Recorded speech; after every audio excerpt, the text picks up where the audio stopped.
आज हम पढ़ेंगे ट्रांसक्रिप्शन। ट्रांसक्रिप्शन के प्रोसेस में होता क्या है, ये अपन ने सेंट्रल डॉग्मा पढ़ चुके थे। सेंट्रल डॉग्मा में क्या होता है? सेंट्रल डॉग्मा में होता है जो डीएनए से, जो अपन की कोशिका के अंतर्गत जो डीएनए प्रेजेंट होता है, उस डीएनए से डीएनए का निर्माण होता है।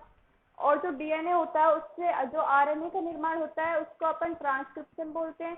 जो आरएनए से प्रोटीन का निर्माण होता है उसको ट्रांसलेशन बोलते हैं। इसको क्या बोलते हैं अपन? रेप्लिकेशन,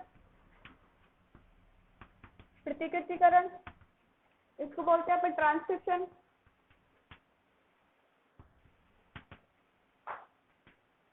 और इसको बोलते हैं हम ट्रांसलेशन। जो ट्रांसक्रिप्शन की प्रोसेस होती है इसमें डीएनए से एमआरएनए, टीआरएनए, आरआरएनए का निर्माण होता है। और जो ट्रांसक्रिप्शन की प्रोसेस होती है एक तो यूकैरियोट्स के अंतर्गत होती है, एक प्रोकैरियोट्स के अंतर्गत होती है।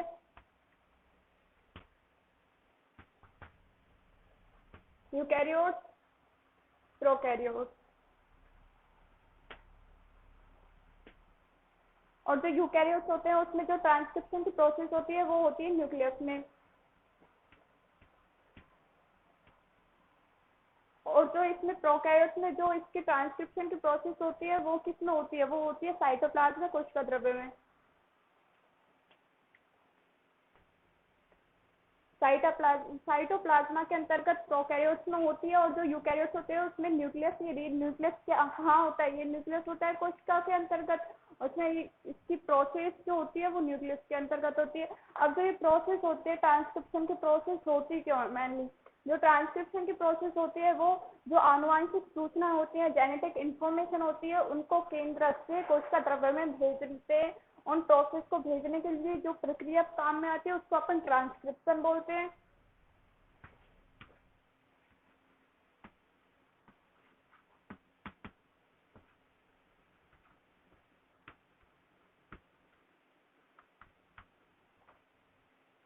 जो जेनेटिक इंफॉर्मेशन होती है इनको न्यूक्लियस से साइटोप्लाज्म में हमें भेजने के लिए जो प्रोसेस होती है उसको ट्रांसक्रिप्शन बोलते हैं। रेप्लिकेशन की प्रोसेस में क्या होता है? रेप्लिकेशन की प्रोसेस में डीएनए की दो स्ट्रैंड यूज होती हैं। और जो ट्रांसक्रिप्शन होता है उसमें डीएनए की एक स्ट्रैंड यूज होती है। अब इसमें ट्रांसक्रिप्शन में डीएनए की एक स्ट्रैंड यूज नहीं होती है। जो ट्रांसक्रिप्शन होता है उसमें डीएनए की एक स्ट्रैंड यूज होने का जो रीजन है उसमें ना, जो अगर अपन दो डीएनए की स्ट्रैंड यूज करेंगे तो उसमें 2 mRNA बन जाएगा। अगर 2 mRNA बन गया तो उसमें प्रोटीन बनेगी ना, जो 2 mRNA से। वो अपन की जो मेटाबॉलिज्म होती है, अपन की बॉडी की जो उपापचय प्रक्रिया होती है उसमें ना मेटाबॉलिज्म प्रक्रिया होती है, उसमें असामान्यता उत्पन्न कर देगा। जैसे ट्रांसक्रिप्शन की जो प्रोसेस होती है उसमें डीएनए की 1 स्ट्रैंड यूज होती है। या अगर इसमें डीएनए की दो डीएनए स्ट्रैंड यूज हुई तो इसमें 2 mRNA बनेगा। अगर 2 mRNA बना तो इससे जो प्रोटीन बनेगी तो फिर वो अपन का जो बॉडी का मेटाबॉलिज्म होता है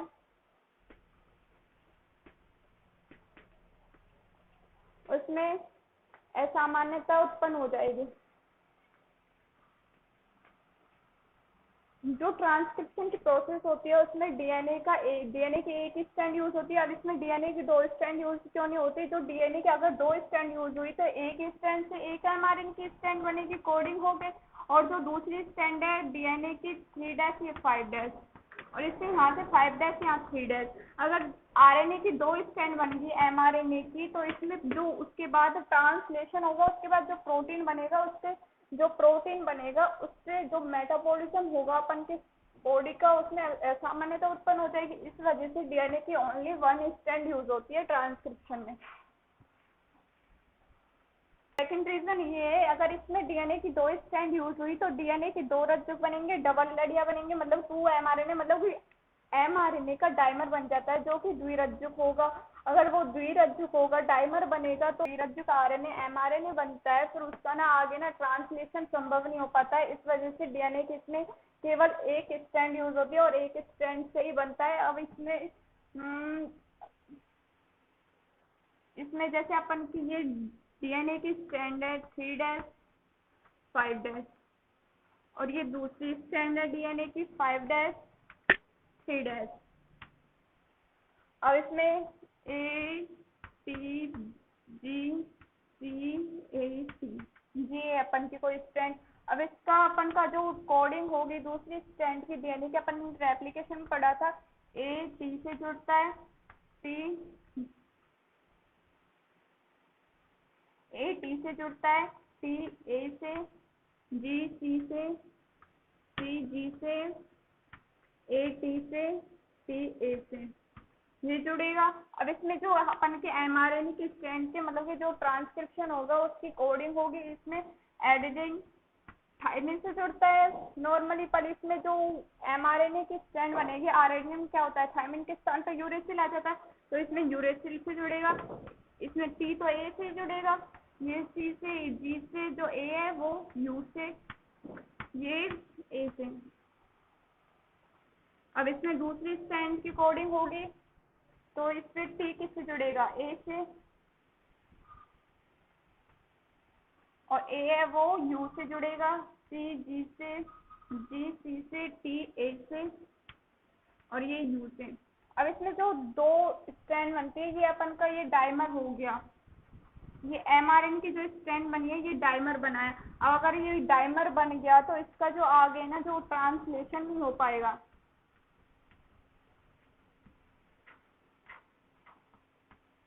ट्रांसलेशन नहीं हो पाता इसका आगे। ट्रांसलेशन नहीं होगा तो इसमें प्रोटीन भी नहीं बनेगी।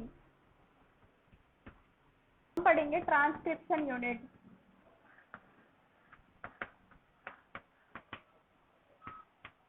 ट्रांसक्रिप्शन यूनिट में क्या होता है, इसमें डीएनए की दो स्ट्रैंड होते हैं, इसमें 3' 5' 5' 3'।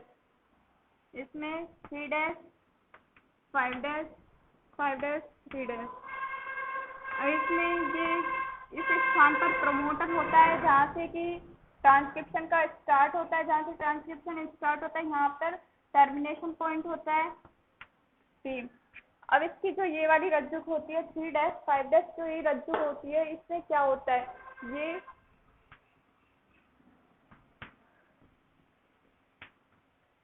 टेम्पलेट रज्जुक कहलाती है या एंटीकोडॉन रज्जुक,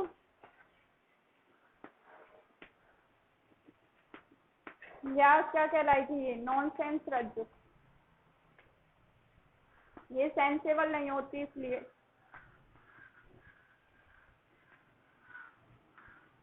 अब इसमें जो ये प्रमोटर होता है ये इधर टाटा बॉक्स होता है,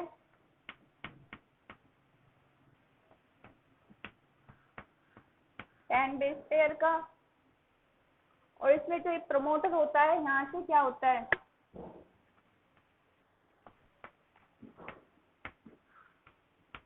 ट्रांसक्रिप्शन की स्टार्टिंग होती है यहाँ से। वह स्थान जहाँ पर आरएनए पॉलीमेरेज बंधा हुआ होता है।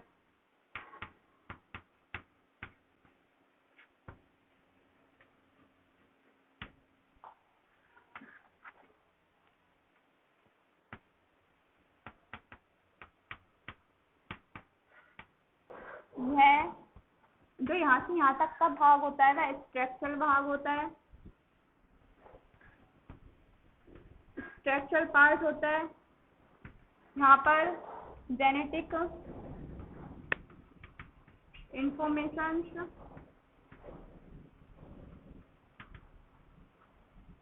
प्रेजेंट होती हैं। और जो ये वाला भाग होता है यहाँ होता है, यहाँ अनुलेखन का समापन हो जाता है।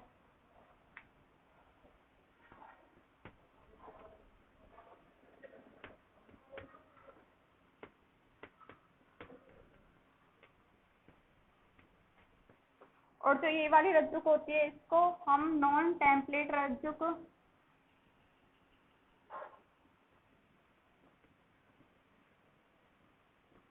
इसको कोडॉन रज्जु को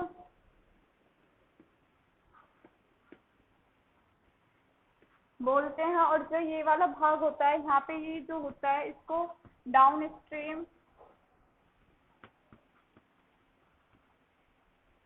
इसको अप स्ट्रीम बोलते हैं।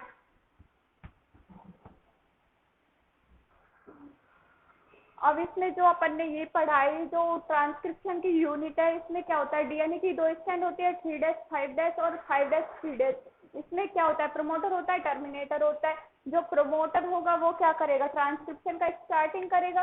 प्रमोटर से ट्रांसक्रिप्शन की स्टार्टिंग होगी, और जो ट्रांसक्रिप्शन की स्टार्टिंग इस बिंदु से होती है, यह जो प्रमोटिंग होगी, शुरू में जो ट्रांसक्रिप्शन की जो स्टार्ट होगा ट्रांसक्रिप्शन, उसमें आरएनए पॉलीमेरेज एंजाइम प्रयुक्त होता है। जो आरएनए पॉलीमेरेज एंजाइम प्रयुक्त होगा वो सबसे पहले इस जगह पर आकर के जुड़ता है। और जो ये बीच वाला पॉइंट है अपन का, ये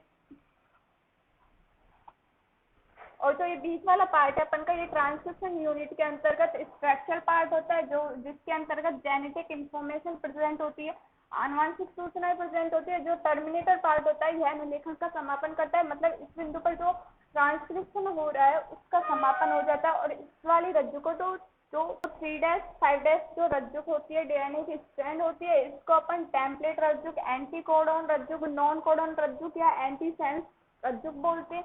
और जो ये वाली रज्जु होती है 5' 3' जो ये रज्जु होती है, इसको नॉन टेम्पलेट रज्जु या कोडॉन रज्जु बोलते हैं। और यहाँ पे टाटा बॉक्स होता है। इसमें टाटा बॉक्स में क्या होता है, थायमिन और एडेनिन इसका बॉक्स होता है। तो जो इसका जो प्रमोटर से पहले वाला जो भाग होता है उसको डाउन स्ट्रीम, जो इसका स्ट्रक्चरल पार्ट होता है, वहां से प्रमोटर के बाद से आगे रज्जु बढ़ती है, जहाँ ट्रांसक्रिप्शन स्टार्ट होते हुए आगे जाता है, उसको अपस्ट्रीम बोलते हैं। ठीक है। और ट्रांसक्रिप्शन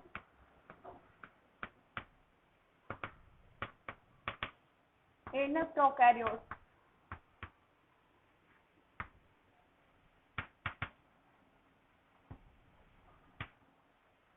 जो प्रोकैरियोट्स होते हैं इनके अंतर्गत कौन कौन सा एंजाइम प्रयुक्त होता है, पहले ये लिख लेते हैं। प्रोकैरियोट्स,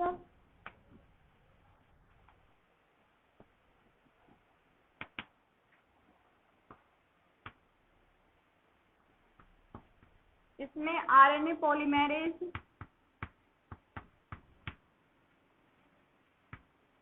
एंजाइम प्रयुक्त होता है। जो आरएनए पॉलीमेरेज होता है ये 2 alpha beta beta dash omega sigma, जो ये वाला पूरा एंजाइम होता है, इसको अपन होलो एंजाइम बोलते हैं। और जो ये वाला, अगर सिग्मा को हटा दिया जाए, अगर इसको अलग करके सिग्मा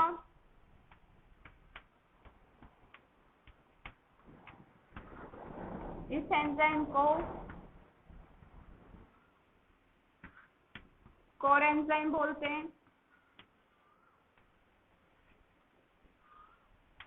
कोर एंजाइम बोलेंगे। अगर ये पूरा एंजाइम हम प्रयुक्त कर रहे हैं प्रोकैरियोट के ट्रांसक्रिप्शन में, तो इसको अपन होलो एंजाइम बोलेंगे। अगर सिग्मा को छोड़ दें हम, तो यहाँ तक का जो एंजाइम है, इन एंजाइमों को प्रयुक्त करें, तो इसको कोर एंजाइम बोलते हैं। अब हम ट्रांसक्रिप्शन की जो प्रोसेस होती है उसके बारे में पढ़ लेते हैं। पॉइंट स्टेप फर्स्ट होगा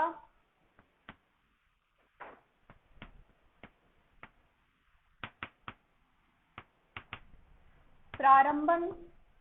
इसमें डीएनए की 2 स्ट्रैंड होती है, 3' 5' 5' 3'। जो इसमें स्ट्रैंड होती है इसको ट्रांसक्रिप्शन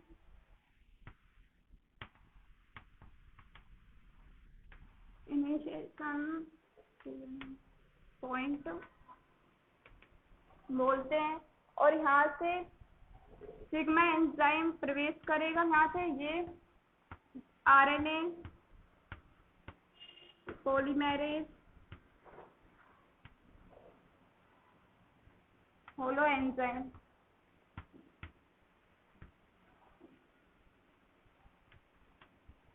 सिग्मा टीआईपी पॉइंट को पहचानता है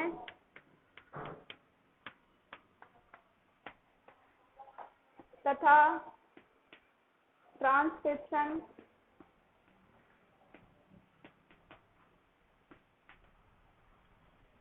की प्रोसेस को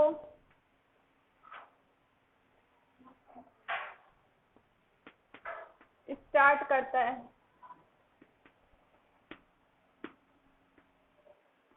अब इसमें क्या होगा, इसके बाद इसमें जो सेकंड स्टेप होती है दीर्घीकरण, एलोंगेशन,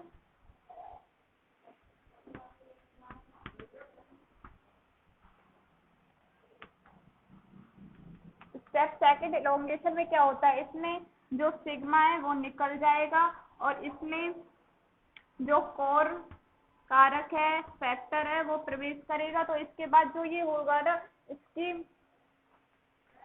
दोनों स्टैंड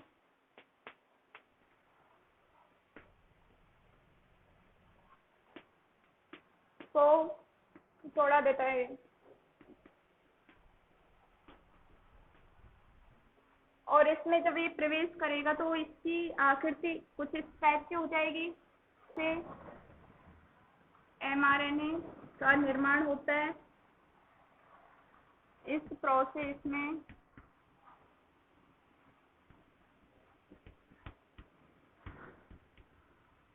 कोर एंजाइम टेम्पलेट का उपयोग कर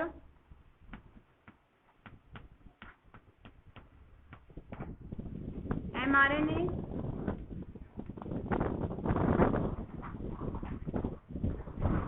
निर्माण करता है। अब इसमें हाँ एमआरएनए का निर्माण हो जाएगा। इसमें थर्ड प्रोसेस क्या होती है, इसकी प्रोसेस में जो इसमें कोर कारक, इसमें सिग्मा निकल चुका था, कोर एंजाइम प्रवेश कर चुका था। इसके बाद जो एमआरएनए बन जाएगा, अब ये एमआरएनए बाहर भी आएगा। इसका जो टर्मिनेशन पॉइंट होता है, टी वाला पॉइंट होता है, इसमें फिर क्या प्रवेश करेगा, रो कारक। इसमें यहाँ से रो कारक प्रवेश करके एमआरएनए को बाहर कर देता है।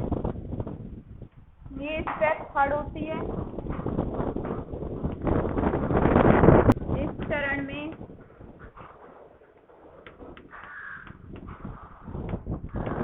एमआरएनए रो कारक एमआरएनए को कोशिका द्रव्य में छोड़ देता है।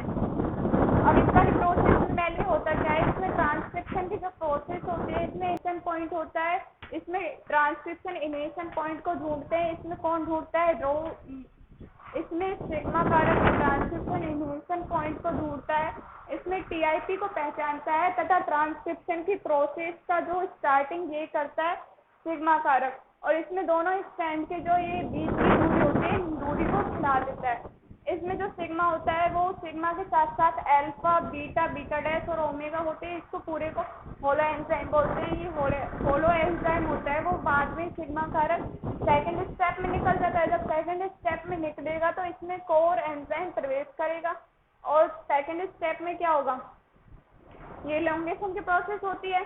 इसमें ये इसकी जो दूरी है बढ़ जाती है दोनों स्टैंडों के बीच में, क्योंकि सिग्मा ने इसकी स्टैंड को छोड़ा दिया। और इसमें कोर एंजाइम होता है, वो उसके उपयोग से एमआरएनए की कोडिंग होती है, एमआरएनए का निर्माण होता है टेम्पलेट रज्जु की सहायता से।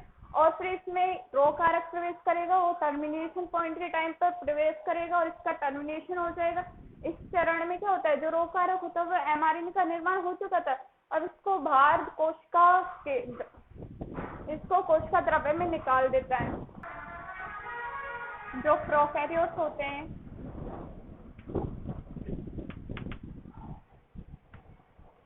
प्रोकैरियोट्स में ट्रांसलेशन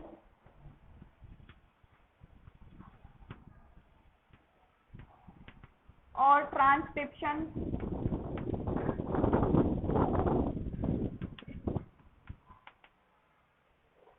किसमें होते हैं, साइटोप्लाज्म में।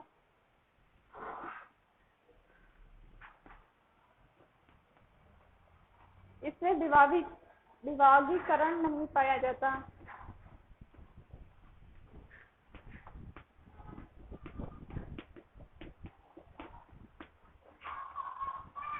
ये तो फर्स्ट पॉइंट। और जो प्रोकैरियोट्स होते हैं इसमें जो ट्रांसक्रिप्शन और ट्रांसलेशन की प्रोसेस है वो मतलब लगातार होती जाती है। जैसे फर्स्ट तो ट्रांसक्रिप्शन हो गया,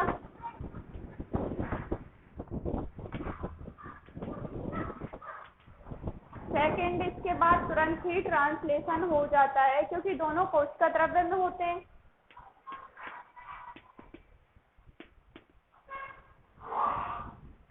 और इसमें जो ट्रांसक्रिप्शन और ट्रांसलेशन है वो साथ साथ प्रक्रिया होती है। ये दोनों प्रक्रियाएं एक साथ होती हैं, एक साथ होती हैं इन प्रोकैरियोट्स।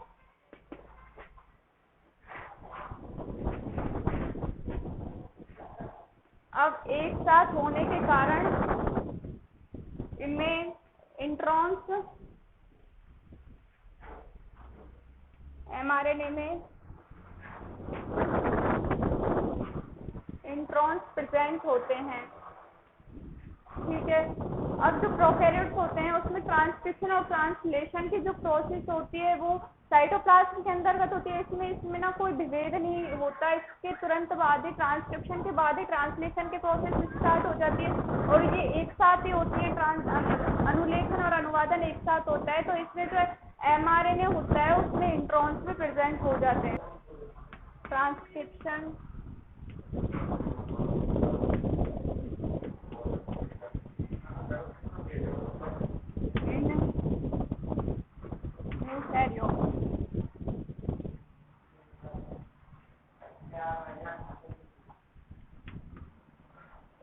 अब RNA पॉलीमेरेज सेकंड के द्वारा mRNA की स्ट्रैंड से hnRNA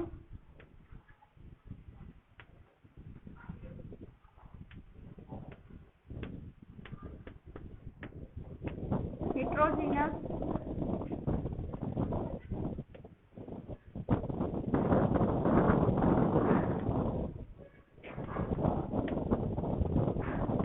न्यूक्लियस RNA का निर्माण होता है।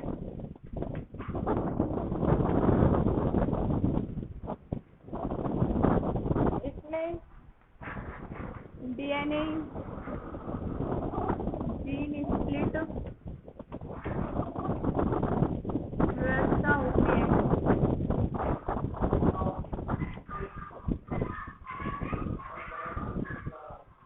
जो ट्रांसक्रिप्शन की प्रोसेस होती है इसमें RNA पॉलीमेरेज सेकेंड के द्वारा mRNA की जो स्ट्रैंड है उससे जो DNA की स्ट्रैंड है उससे hnRNA का निर्माण होता है, जिसको मल्टीप्लेक्स RNA या हेटेरोजेनस न्यूक्लियस RNA भी बोलते हैं।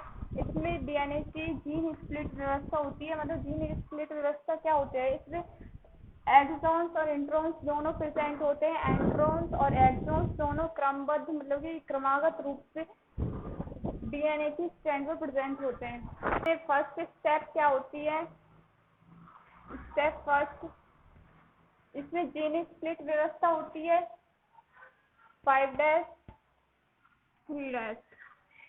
इसमें exons introns exons introns exons ऐसे क्रमबद्ध रूप से होते हैं। अब इसमें जीन स्प्लिट व्यवस्था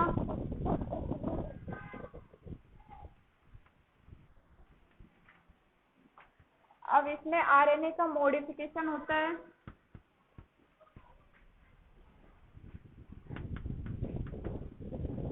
अब RNA मॉडिफिकेशन होगा तो इसमें एक स्ट्रैंड बनेगी, क्या होता है 5' 3'। इसमें अपन ने पढ़ा था जो mRNA की स्ट्रैंड होती है यहाँ पर Mg कैप प्रेजेंट होता है। इसमें पॉली ए टेल होती है।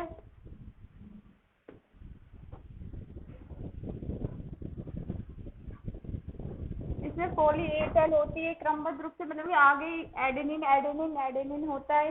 Exons introns exons introns exons introns इस तरह से प्रेजेंट होते हैं। इसमें कैप थर्ड स्टेप थर्ड में क्या होता है, इसमें स्टेप थर्ड में होता है स्प्लाइसिंग। स्प्लाइसिंग के अंतर्गत इंट्रॉन्स को हटाने की प्रक्रिया होती है।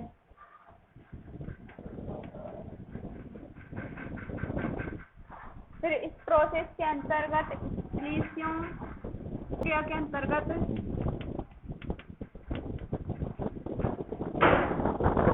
कॉम्प्लेक्स का निर्माण होता है।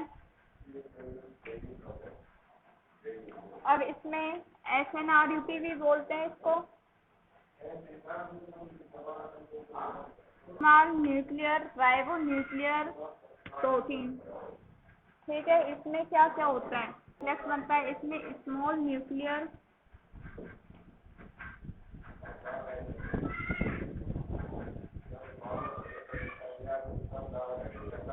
RNA प्लस प्रोटीन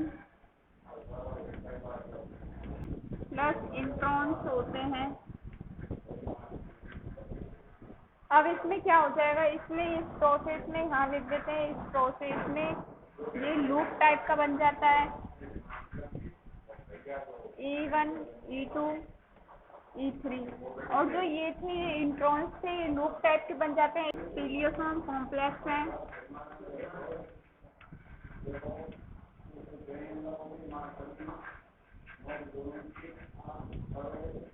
इसके बाद इंट्रॉन्स, इसके बाद एक्सॉन्स एक्सॉन्स एक्सॉन्स,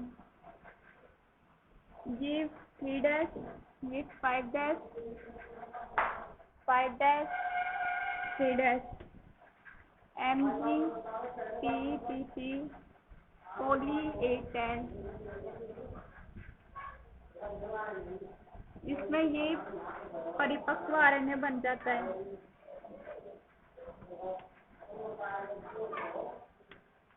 इसमें जो स्टेप फर्स्ट होती है ट्रांसक्रिप्शन इन यूकैरियोट्स, इसमें क्या होता है, जो 5' 3' की श्रृंखला होती है, इस श्रृंखला में एक्सॉन्स इंट्रॉन्स प्रेजेंट होते हैं। स्टेप फर्स्ट, इसमें जीन स्प्लिट सिस्टम पाया जाता है। अब ये जीन स्प्लिट सिस्टम है, इसमें दोनों इंट्रॉन्स और एक्सॉन्स है, तो अपन के mRNA की स्ट्रैंड ऐसे सिंपली नहीं बनेगी, तो इसको पहले RNA का मॉडिफिकेशन कराना पड़ेगा।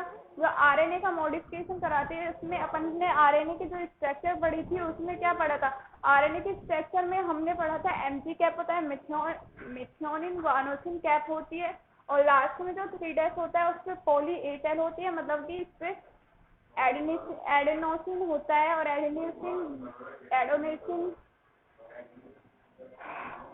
पॉली एडेनोसिन होता है, इसमें एडेनिन होता है। इसमें भी एक्सॉन्स इंट्रॉन्स प्रेजेंट होते हैं। अब इसमें स्टेप थर्ड क्या करेंगे, स्टेप थर्ड क्या है, अपन को यहाँ से जो इंट्रॉन्स है ये वाला भाग हटाना है। ये कोडित भाग नहीं होता, ये कोडोन नहीं बनाता, इसे हटाने के लिए इसमें स्प्लाइसिंग होगी। स्प्लाइसिंग से क्या किया जाता है, इंट्रॉन्स भाग को हटाया जाता है, और इसमें स्प्लाइसियम कॉम्प्लेक्स बनेगा। जो स्प्लाइसियम कॉम्प्लेक्स बनेगा उसको SNRUP भी बोलते हैं। जो SNRUP है, जो स्प्लाइसियम कॉम्प्लेक्स है, उसमें क्या क्या होता है, स्मॉल न्यूक्लियर RNA प्रोटीन और इंट्रॉन्स होते हैं। यहाँ ये कॉम्प्लेक्स बन जाता है, इसको स्टीलियोसोम कॉम्प्लेक्स बोलते हैं। फिर इसके बाद इंट्रॉन्स हट जाते हैं, और लास्ट में जो ये परिपक्व RNA से परिपक्व RNA का निर्माण होता है। परिपक्व RNA मैच्योर mRNA बन जाता है, जिसमें कि ओनली एक्सॉन्स होते हैं।